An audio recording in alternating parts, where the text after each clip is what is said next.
रोहित की दीदी समीक्षा की शादी अर्पित से हुई थी। रोहित 20 साल का था, जो कि अपना पूरा दिन मोबाइल पर ही निकालता था। कभी पबजी खेलता तो कभी यूट्यूब चलाता। एक दिन अर्पित और समीक्षा समीक्षा के मम्मी पापा से मिलने आते हैं और देखते हैं कि रोहित मोबाइल से हटने को तैयार ही नहीं है। अरे रोहित, तुम्हारी तो आईआईटी की परीक्षा है ना? तुम तैयारी नहीं कर रहे हो परीक्षा की? वो सब तो मोबाइल पर ही हो जाएगा। ये देखिए, ये है गूगल। इससे जो भी पूछो वो सब बता देता है। तो आखिर कागज क्यों बर्बाद करूं? अरे पर तुम इन प्रश्नों की तैयारी बिना लिखोगे कैसे? उसमें क्या है, ये देखिए नोटपैड, बिल्कुल कॉपी जैसा है, इसी पर कर लूंगा। हम जब तुम्हारी उम्र के थे तब हम दोस्त मिलकर प्रश्न हल किया करते थे। उससे हमारी हैंडराइटिंग की भी प्रैक्टिस हो जाती थी और समय का भी अंदाजा लग जाता था। और फिर साथ में हम एक दूसरे की मदद भी कर देते थे अगर कोई अटक जाए तो। आपका जमाना अलग था जीजा जी। अभी जमाना फास्ट और स्मार्ट हो गया है। जमाना क्या, अब तो फोन भी स्मार्ट हो गया है। समय के साथ बदलना पड़ता है जीजा जी। बस भी कीजिए, आप हर चीज को लेक्चर में बदल देते हैं। रोहित अच्छा कर लेता है परीक्षा में। इतने में अर्पित के सास ससुर जी आ जाते हैं हॉल में, और अर्पित इस बारे में बात नहीं करता। हालांकि अर्पित को लगता तो है कि पूरी तरह मोबाइल पर लगे रहना सही नहीं है, पर वो इस बात को और नहीं छेड़ता। ऐसे ही 2 दिन निकल जाते हैं। समीक्षा, मुझे काम से फोन आया था, मुझे वापस काम पर लौटना पड़ेगा। पर हमें आए हुए तो 2 ही दिन हुए हैं। अभी चले गए तो माँ और पापा को अच्छा नहीं लगेगा ना। अच्छा ठीक है, तुम रुक जाओ, मैं काम खत्म करके फिर लौट आऊंगा।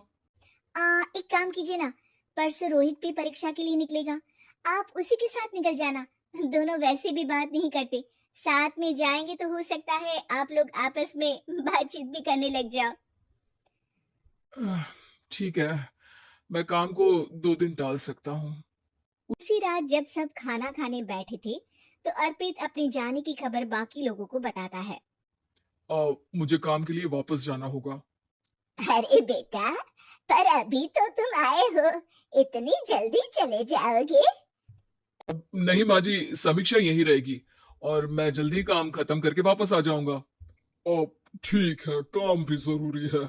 वैसे कब निकलोगे बेटा? 2 दिन में। मैंने सुना है कि उस दिन रोहित को भी परीक्षा के लिए जाना है, तो कल मैं दोनों की टिकट करा लेता हूँ बुक। मेरी टिकट रहने दीजिए जीजा जी, मैं तो फोन से ही करवा लूंगा। हाँ, पर कोई दिक्कत हो गई तो? अरे कोई दिक्कत नहीं होती जीजा जी, फोन सब कर सकता है।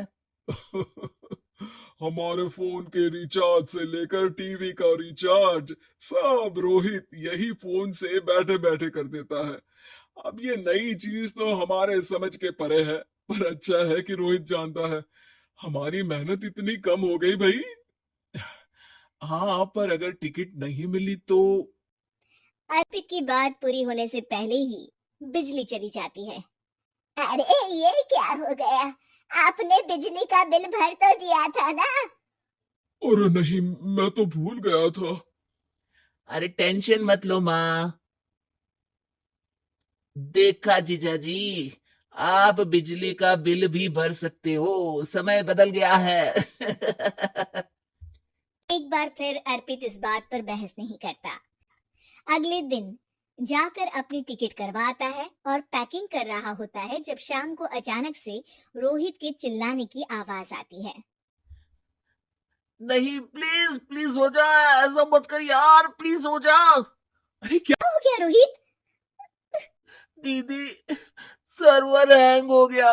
मेरी टिकट मेरी टिकट नहीं हो पाई दीदी। क्या मतलब टिकट नहीं हो पाई? इतने में वहां रोहित के मम्मी और पापा भी आ जाते हैं। अरे क्या हो गया? माँ, मेरा टिकट नहीं हो पाया, सर्वर डाउन हो गया। अरे पर तूने तो बोला था कि हो जाएगा। हो जाता है, पर अब क्या करूं, ये क्या हो गया। अब कल की तो कोई बस भी नहीं है, ना ही अब टिकट मिलेगी ट्रेन की कल के लिए। मुझे तो कोई रास्ता नहीं दिख रहा। अब फिर लगता है मेरा ये साल बर्बाद हो जाएगा। घर पर एकदम से दुख का माहौल छा जाता है और सब रोहित को डांटते हैं, पर इतने में अर्पित वहां आ जाता है। आप सब रोहित को क्यों डांट रहे हैं? आपने ही तो उसे बढ़ावा दिया था ना। लेकिन इसकी लापरवाही के कारण इसकी परीक्षा छूट जाएगी। इसने तो हमसे कहा था कि टिकट हो जाएंगे। हे भगवान, अब क्या होगा? चिंता करने की कोई बात नहीं है। मैंने एक एक्स्ट्रा टिकट करवा ली थी। मैं समझता हूँ कि मोबाइल हमारा ही काम आसान करने के लिए है, पर उस पर ही पूरी तरह से निर्भर होना तो गलत बात है ना। रोहित टिकट को देखकर बहुत खुश हो जाता है और जोर से जाकर अपने जीजाजी के गले लग जाता है। सॉरी जीजाजी, मुझे आपकी बात ध्यान से सुननी चाहिए थी, पर थैंक यू सो मच। हाँ बेटा, तुमने तो इसका भविष्य बचा लिया। शिक्षा, दूसरों से मदद मांगना गलत नहीं, पर दूसरों पर निर्भर हो जाना गलत है।